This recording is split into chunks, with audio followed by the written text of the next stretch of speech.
Hello everyone, this is David, and today I'm going to be bringing you a review of the Milviz Corsair. It's been a while since I've done a review, mainly because I have been building a new system. So now, instead of my 4790K, I'm using an 8700K at 4.7 gigahertz and some G-Skill 3200 megahertz RAM. There's pretty much the only changes since my last build. But the performance change is spectacular, so if you are running a 4790K, I definitely recommend, or a previous generation of that, I definitely recommend the upgrade to the 8700K. Alright, with all that said, let's go ahead and get back to the review of this beautiful, beautiful airplane.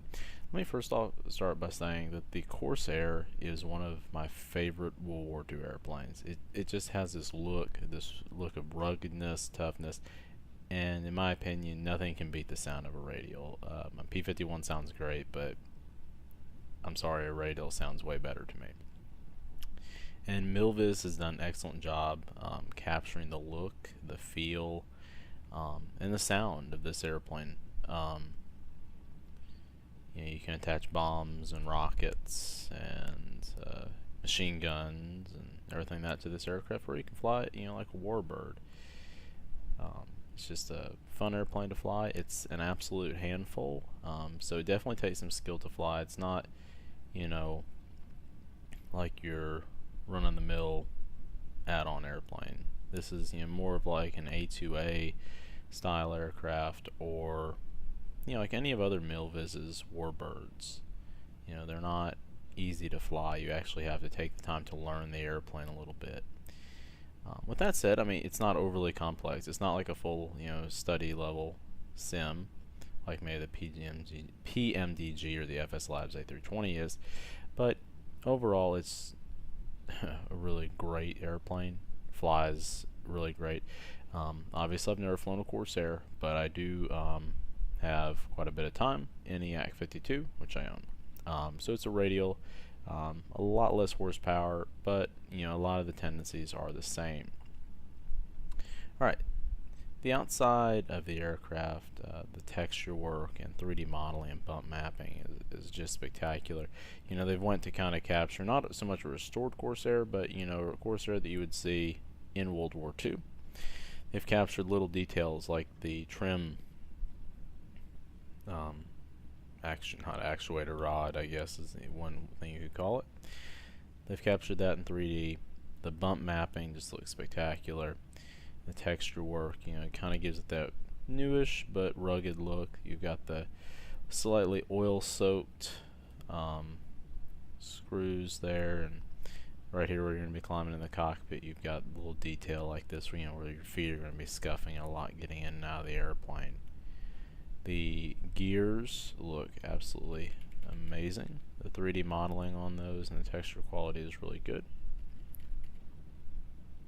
Coming down to the front here, that prop, that big old Hamilton Standard propeller just looks amazing. They went into a lot of detail on it as well. All the exhaust stacks on the bottom. Just a beautiful airplane. There's detail literally everywhere you can imagine. The intercooler intakes here, and even in the gear wheel well, you have a really great amount of detail. And I can't quite tell. I want to see if that is. This is a 2D texture, but from back here I couldn't tell if it was actually a 3D texture. So they're extremely good texture work. Alright, so let's go ahead and hop in the VC and see what she looks like in there. Alright, so in the VC, Milviz is known for their texture quality and for their realism.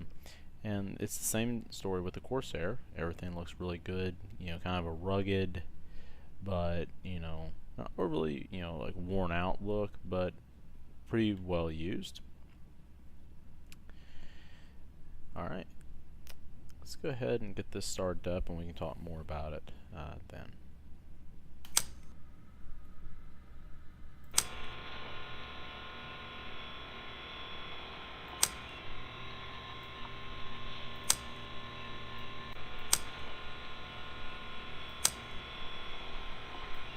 So if any of you have fly DCS and are familiar with the airplanes there, the supercharger up there, propeller is full. Go ahead and turn on the mags, switch over to the main tank. The startup sequence is pretty similar in this compared to that airplane as well. Crack the throttle just a little bit.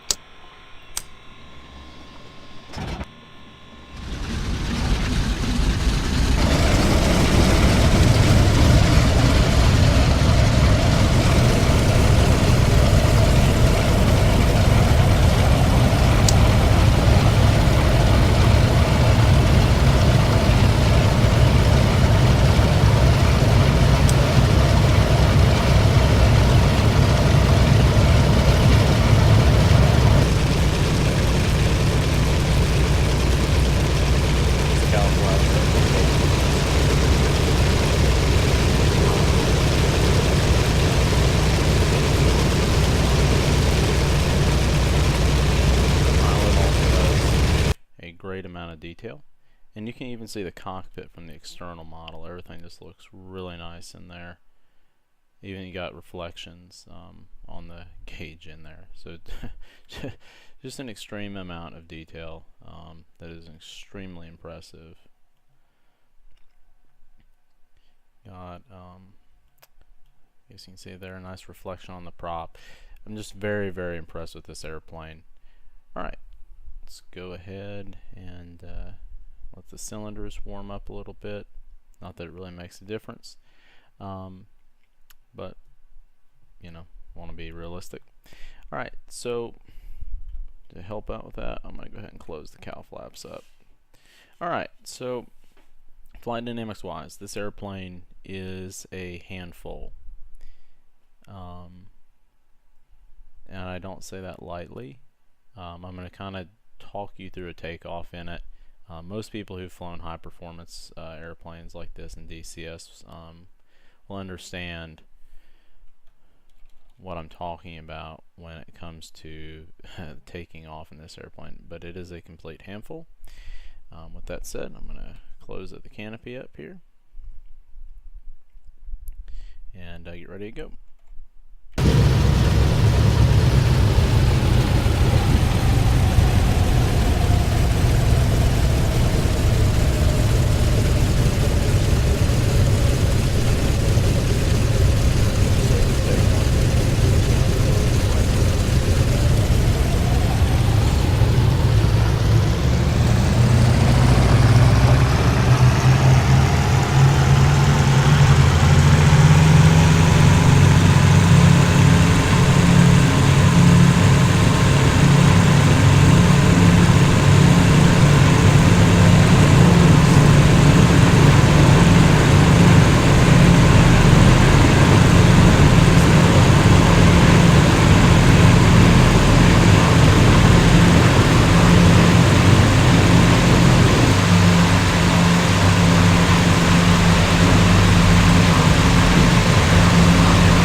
Absolutely beautifully.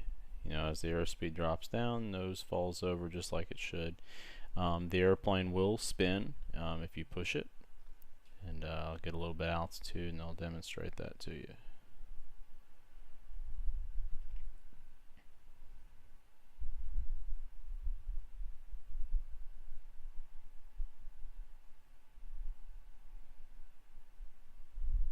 As you can see, the airplane's yawing over.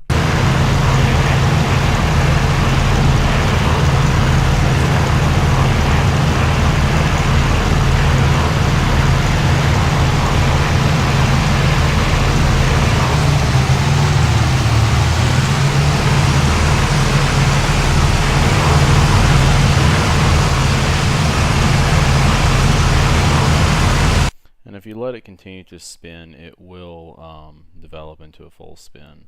And it's not hard to get out of, but you definitely need to use the full spin recovery technique. The airplane on landing is a definite handful, just because you're coming in at a relatively high rate of speed, and it's a tail dragger. So most time on landing I do carry a little bit of power, just to kind of ease things a little bit. Go ahead and close those cowl flaps up. Alright, so I'm going to hush up and let everybody hear the sounds of this thing.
Come down, when the flaps come down, like you do in a real airplane. When flight sim, a lot of airplanes just feel very like nothing changes about the airplane when they come down.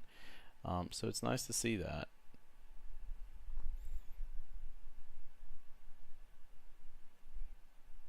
Coming in a little bit fast here, but we'll see if we can get it airspeed bled off. If not, we'll just do a go around. or maybe a touch and go. If you do touch and goes in this airplane, just know to not give it full power on the touch and go, because it will ground loop.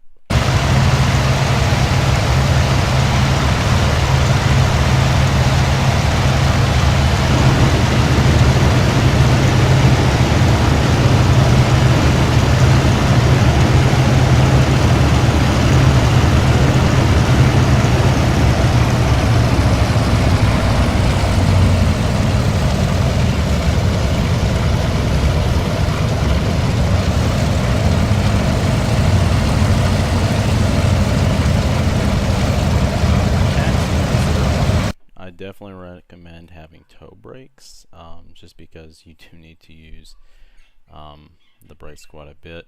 I've actually grabbed my rudder pedals that I've used for airliners for this, which is an old set of Go Flight rudder pedals, just because the toe brakes do not work on my Cytex anymore. So I grabbed these because they have 2 working toe brakes. And as you can see, you definitely are using the brakes a lot in taxi.